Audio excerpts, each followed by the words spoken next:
Finding Felicity by Kirk. Chapter 3.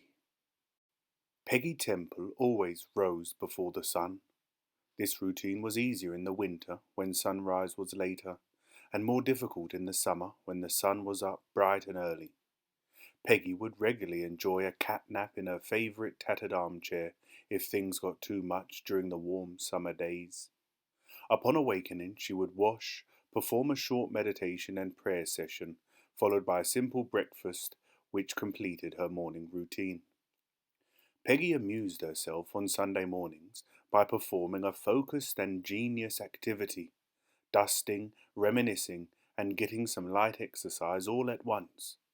This involved working her way around the flat, recollecting the stories associated with all of her diverse knickknacks and memorabilia, while at the same time dusting the area in which it was located. Shelves and tabletops, cupboards and wardrobes. The flat was like a small private museum, antiques everywhere. A giant piece of stone that came from the Great Pyramid which reminded her of the time she was exploring the Giza Plateau. She recalled climbing to the very top of the edifice, and what an amazing view of Cairo there was from way up there, 450 feet above the ground. A memory of the Cairo Museum came to mind, and how she had befriended one of the guards who had allowed her inside some of the forbidden areas. Peggy's life was filled with memories of chance meetings like this, where synchronous moments would open up before her like a door that someone had left ajar, allowing her experience of life to broaden. Sometimes simply saying yes is the perfect way of going through the door. Considering which item to move on to next, a beautiful stone-carved Buddha she had been given in Tibet caught her eye. "Good morning, Siddhartha," she greeted the small sandstone statue like it was the most natural thing in the world, dusted it and the surrounding area, and moved on. A picture at Mount Athos with a nun she was very close to came next. "Hello, Sister Sarah. How I miss you and our time together." Recalling that Sarah had passed away the previous year caused a sharp shooting pain in her chest. She was silent and still for a few moments. Some people are old at 30, while others are young at 80, and Peggy, Georges Nan, fell into the latter category. Energy was beginning to build and intensify in the small, cosy flat.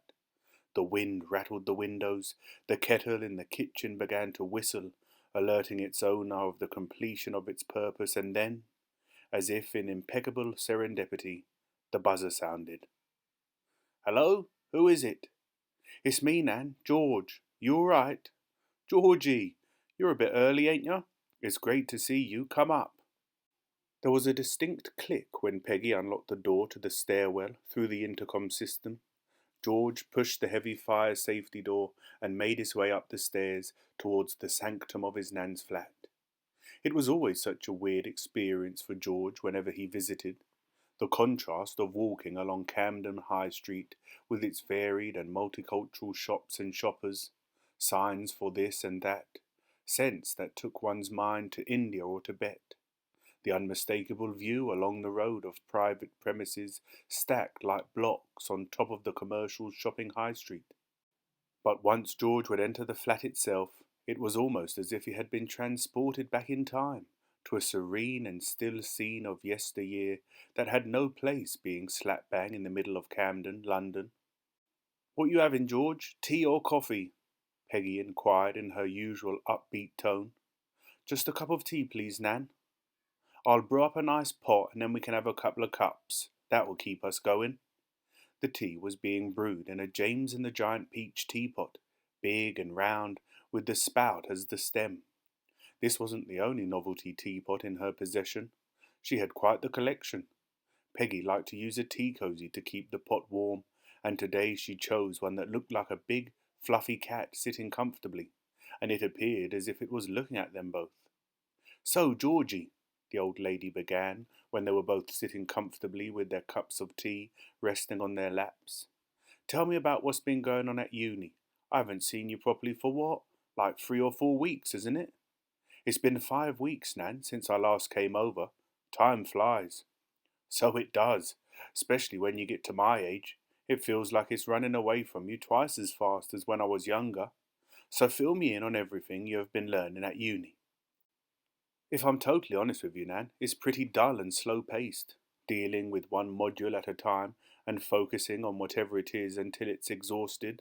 I learn more from visiting the library and reading in my spare time. I mean, I enjoy the debates and discussions we have, and hearing all the different opinions everyone has, but I find that I learn more in my reading outside of the classroom. That way I can direct my attention anywhere I want and don't have to stay on topic like we do in the classroom. What I really wanted to talk about is what you were saying on the phone the other day. I've looked it up and what was it you were talking about? Dying before you die? The conscious death, wasn't it? Can you tell me some more about that, Nan, please? Peggy looked slightly disturbed by George's change of subject and poured the tea, looking down, concentrating intensely on what she was doing. Tell me why you want to know about it, she asked him directly, which put him on the spot. I don't know. It's really interesting to me. Much more exciting than ethics and logic and dialectic and all that boring stuff. Ah, I see. You want the view from the top of the mountain without climbing to the top first. You want me to spoon feed you so you can get it all nice and easy without working for it. Tell me, why is a 22-year-old so interested in dying consciously? What good are you going to do in this life if I give you a technique to leave your body and you leave? What then? No, you have a long and full life ahead of you, George. You don't need to worry about the nirvikalpa samadhi until later on in your life. For now, you should be paying closer attention to those boring subjects you talk about. They are the foundation, my boy, to everything that you will learn later. You need a good grasp of all that first, before you start worrying about anything else. George had the wind taken out of his sails. His expectations were dashed on the rocks. He was so looking forward to hearing more about the mystical topics with his Nan, but she clearly wasn't in a mystical mood this afternoon. She was in a fundamental, first principles type of mood. You remember what Gandhi said, George? Peggy continued, without waiting for George to answer. Be the change you wish to see in the world. People are constantly waiting for other people to change the world, to give them the information, rather than to seek it out for themselves. They want to be given a magic pill, and for everything to change in an instant. Poof! And everything is all new and wonderful. Well, that ain't how it works, I'm afraid. Change takes hard work and dedication. During the conversation, each time Peggy had looked at her cup to take a sip of tea, George had glanced over at the spare room where his Nan kept the chest, which was full of the secrets he so wanted to grasp. What he was not aware of is that nothing got past his wise old Nan, and she was well aware of where his eyes were looking. Have you finalized your plans for when you finish uni yet, George? Asked Peggy, changing the subject and trying to get the wind back into her grandson's sails. Last time you was talking about a gap year in Europe and South America, if me old memory serves me well. You still thinking about exploring those continents? George sat up straight in his chair and put down his cup of tea. His Nan's plan had worked. Yes, Nan, I can't wait to finish. I was thinking about starting in Amsterdam and making my way around the coast of Western Europe, Netherlands, Belgium, France, then on to Spain and into Portugal. Stop for some surfing there for a bit, then back into Spain, France, and down the west coast of Italy. I want to end the European leg of my trip in Rome, explore the Colosseum, the Pantheon and the Sistine Chapel before flying out to South America. He was full of energy and enthusiasm. Travel was clearly something George had a strong desire to experience, and he spoke about it with gusto. Quite a contrast to how he shared his update on his experience at university. The world is a magical place, George, his Nan interjected in a soft voice. If you can remain open to all the experiences that come your way and connect deeply with wherever you are and the people that make up that area, you can have some truly life-changing experiences. For a person with a profound connection to their surroundings, every aspect of life is an opportunity to love, to give, and to be of service to others. Exactly, said George with intensity, as if he knew exactly where she was coming from. "But before I begin my travels, Nan," he spoke with some trepidation in his voice, not completely confident in what he was about to say. "I was wondering if I could come and stay with you for a few weeks and get myself prepared, get more open to the world, as you were saying, before I head off. I really think it will help me to experience this life to the full if we can spend some quality time together before I leave." He seemed to be relieved that he had got this question off his chest. There was a long pause before his Nan answered. "Come and stay with me for a bit, eh?" Peggy repeated the question back to him rhetorically. "I don't see why not, my darling. It would be lovely to see more of you before you head off on your adventure, and we can discuss some of the things you learnt about at uni and from the books you've been reading too." George was feeling euphoric that his Nan had agreed to let him stay for a bit. She liked her own space and privacy, and George was not sure what her response was going to be. But he had got a yes and was feeling great, so he pushed his luck. "Maybe I could get a little glimpse inside the chest, Nan. What do you reckon?" Peggy's face dropped. Oh dear, George had overstepped the line. "Why are you so insistent in that chest, George?" she asked, interrogating him, with no sign that she expected an answer. "Answer me this first, before we talk about the chest. Have you read the complete works of any philosopher, any writer even, someone whose ideas you admire and which resonate with you?" George looked down into his cold, half-drunk cup of tea.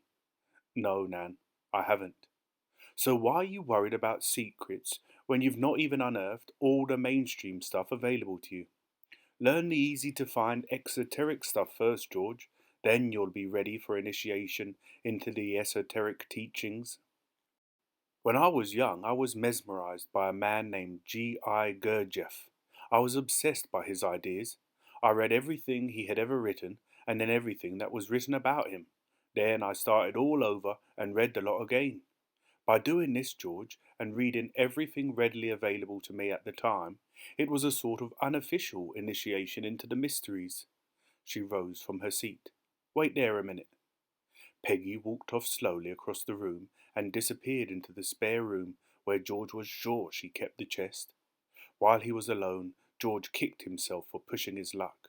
He should have been happy with the invitation to stay, and maybe naturally he would have got a look into the chest. Nan returned and appeared as if she was glowing. There was a clear aura around her person, and she was carrying 2 books in her hands. Could they have come out of the chest, or were they just off of the bookshelves in that magical room? It didn't matter. "George," Peggy began, speaking as she was lowering herself into the chair, "a man that doesn't read has no advantage over the man who can't read." She placed the books in her lap and put her hands on top of them so that George couldn't get a glimpse of the titles. "There is a quote by a man named Robert Browning. He said, 'But a man's reach should exceed his grasp, or what's a heaven for?' We have infinite possibilities in this life, George. You have your whole life before you, and you can dream big dreams. I'm in the winter of life, and I won't be around forever. We can speak more about these things when you come and have a prolonged visit." Peggy reached behind her and produced a canvas book bag. Then she placed the books inside with care and attention and wrapped the excess bag around the books, creating a sort of parcel, and passed it to George. As she did so, she whispered to him, "The past is in your head, the future is in your hands. These books will help you to discover your purpose. Why are you here? What's the meaning of life? They have been among my dearest favourites my whole life, and I want you to have them, George." The way she had packed them carefully away into the book bag was a clear sign to George that he shouldn't rip open the makeshift parcel and look at them. He knew it, and of course his Nan knew it. She knew so much.